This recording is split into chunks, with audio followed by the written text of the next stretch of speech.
டிவியில் டெலிகாஸ்ட் ஆகிட்டு இருக்க 3 முடிச்சு சீரியல் நந்தினி ஒரு புது கார் வாங்கியிருக்காங்க. கார் வாங்கினப்ப எடுத்த இந்த பியூட்டிஃபுல்லான ஃபோட்டோவை ஷேர் பண்ணி ஃபைனலி மைன் இஸ் ஹியர் அப்படின்னு கேப்ஷன் கொடுத்து இந்த ஒரு ஃபோட்டோவை ஷேர் பண்ணியிருக்காங்க. கார் வாங்குறது எல்லாத்துக்குமே ஒரு கனவு மாதிரி. அந்த கனவு இப்போ நந்தினிக்கு நிறைவேறியிருக்கு. ரொம்பவே ஹாப்பியாக ஃபேன்ஸ் எல்லாத்துக்கும் இந்த பியூட்டிஃபுல்லான ஃபோட்டோவை ஷேர் பண்ணியிருக்காங்க. இதை சூர்யாவும் லைக் பண்ணியிருக்காரு. ஃபேன்ஸ் எல்லாருமே நந்தினிக்கு அவங்களோட வாழ்த்துக்கள் சொல்லிட்டு இருக்காங்க.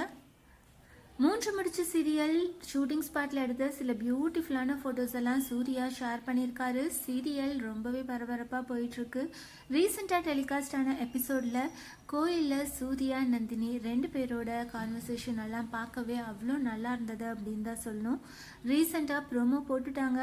அந்த ப்ரோமோவில் சூர்யா ஒரு கார் வாங்கிட்டு வராரு. அதை நந்தினியை கூட்டிகிட்டு வந்து இதை ஓப்பன் பண்ண அப்படின்னு சொல்கிறாங்க. ஏற்கனவே சுந்தரவள்ளி நந்தினி மேலே பயங்கர கோபமாக இருக்காங்க. இப்போ சூர்யா பண்ணுறது இன்னுமே நந்தினிக்கு ஒரு பெரிய ப்ராப்ளம் தான் க்ரியேட் பண்ண போகுது.